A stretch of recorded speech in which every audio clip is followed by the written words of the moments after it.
జయశంకర్ భూపాల్పల్లి జిల్లా మహాదేవ్పూర్ మండలంలోని చిన్న కాళేశ్వరం ప్రాజెక్టు భూ నిర్వాసిత ఎలికేశ్వరం రాపల్లి కోట రైతులను మాజీ స్పీకర్ శాసన మండలి ప్రతిపక్ష నేత మసూద్ అన్సారీ మంత్రి మాజీ ఎమ్మెల్యే పుట్టమధుతో కలిసి పరామర్శించారు. గత 2 రోజుల క్రితం చిన్న కాళేశ్వరం ప్రాజెక్టులో భూమిని కోల్పోతున్న బాధిత మహిళ ఆత్మహత్యం చేసుకున్న విషయం తెలిసిందే. ఈ నేపథ్యంలో బాధిత మహిళతో పాటు రైతులను వారు పరామర్శించి సమస్యలను అడిగి తెలుసుకున్నారు.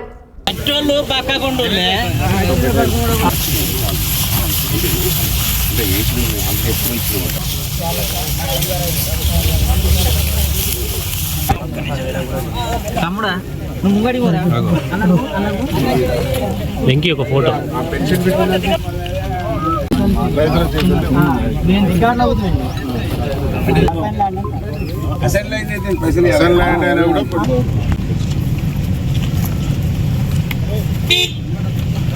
వచ్చే వరకు పత్తి మొత్తం పత్తి సేనంతా ఉంది. మేము రైతు బిడ్డలు అంటున్నప్పుడు ఇది ప్రతిపాదన పెట్టింది. ఈ వరుసగా అది నోసుకోలే ఆ ప్రాజెక్టు. సరే ఇప్పుడు మొదలు పెట్టుకొని మీ గవర్నమెంట్ వచ్చింది అని అంటే మరి టీఆర్ఎస్ పత్తిలో సొరగొట్టిండు తోడుతూనే ఉన్నాడు. ఏం చెప్తావు?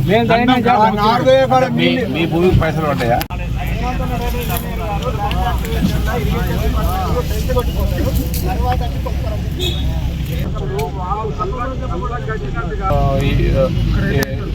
ఏం చేస్తారంటే ఇప్పుడు మా కెనాల్ యొక్క బౌండరీ బొమ్మ పొంది కూడా ఇక్కడి వరకు ఓన్లీ బౌండరీ ఫిక్స్ చేస్తాం. ఎందుకంటే ఫర్దర్ కూడా ఏమి వేయొద్దు అని. సో ఎవరికైతే పేమెంట్ రాలేదు అని మేము కలెక్టర్ దృష్టి తీసుకెళ్ళాం.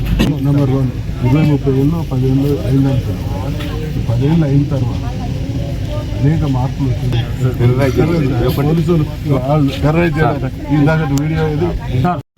డి గారు నువ్వు ఎట్లా పడతా అంటే పోలీసు వాళ్ళు ఇచ్చిండుగా, కలెక్టర్ మంత్రి ఎమ్మెల్యే ఇచ్చిండు కానీ ధ్వంసం చేస్తే నీ ఊరి వస్తుంది. అది కూడా గుర్తుపెట్టుకోవాలి. మేము ఇడిచిపెట్టామంటే మేము ఇన్ని రోజుల ప్రజలు కోఆపరేట్ చేస్తాను కనుక మేము ఏం మాట్లాడలేదు. ప్రజలు ఈ వీడియోలు చూసి చలించిపోయి వచ్చినాం. చూడండి, పోలీసులు బాధ్యులు అవుతారు, మీరు బాధ్యులు అవుతారు. కలెక్టర్ అక్కడ కాంగ్రెస్ పార్టీ చరిత్ర మొత్తం ఎవరైతే అధికారం ఇస్తారో వారి బాగోగులకు భిన్నంగా ఆ ప్రజల ఆర్తనాదాలకు కల్పించేటువంటి దుర్మార్గపు పార్టీ కాంగ్రెస్ పార్టీ. తెలంగాణ రాష్ట్రం రాకముందు 1956 నుండి 2014 వరకు తెలంగాణ రాకపోవడానికి, తెలంగాణ ప్రజలు అనేక రకాలైనటువంటి అన్యాయానికి, అక్రమానికి, హేళనకు గురి కావడానికి కారణమైనటువంటి పార్టీ కాంగ్రెస్ పార్టీ. ఇంకా రేవంత్ రెడ్డి ప్రభుత్వం, కాంగ్రెస్ ప్రభుత్వం రైతుల జీవితాలతో చెలగాటమాడుతూ ఉన్నది. ఒక చేనును ధ్వంసం చేయడం, ఇది ఈ పత్తి అనేది ఆ రైతు సొత్తు కాదు, ఇది జాతి సొత్తు. జాతి సొత్తును దాన్ని సర్వనాశనం చేసినందుకు వాళ్ళని ప్రాసిక్యూట్ చేయాలి, వాళ్ళ మీద కేసులు పెట్టాలి. వాళ్ళు ఏం అడుగుతూ ఉన్నారు?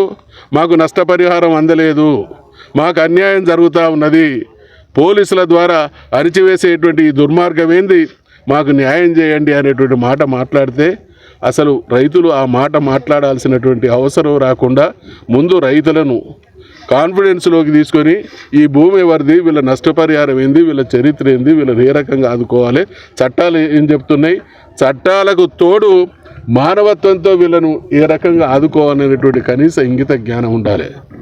నా భూమి మీద నాకు డబ్బులు రాలేదు, నా పంట ఉన్నది, నా జీవితాన్ని బజారు పాలు చేయకండి అని అంటే పోలీసులను పెట్టి దౌర్జన్యం చేసేటువంటి దుర్మార్గం ఇది నియంత్రణ లక్షణం.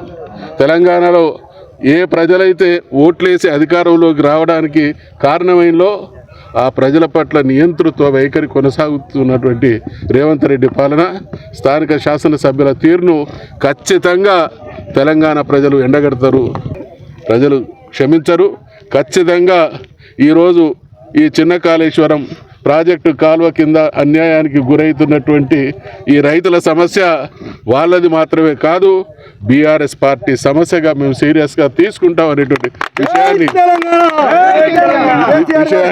విషయాన్ని మనవి చేస్తూ ఇప్పటికైనా సమస్య తీవ్రత ప్రభుత్వం గ్రహించాలి, సమస్యకు పరిష్కారం చూపించాలి. మా అణచివేత పోలీసులే అన్ని సమస్యలకు పరిష్కారం అనుకుంటే ప్రపంచంలో ప్రజల ఆవేశాన్ని, ప్రజల ఆవేదనను ప్రభుత్వాలు ఆలోచించి పరిష్కరించాలి తప్ప ఈ పోలీసులు లాఠీలు తూటాలు తుపాకులు ఏ రోజు కూడా ప్రజల మీద అప్పర్ హ్యాండ్ కాలేవు అనేటువంటి విషయాన్ని హెచ్చరిస్తూ తక్షణమే మంత్రి గారు ఈ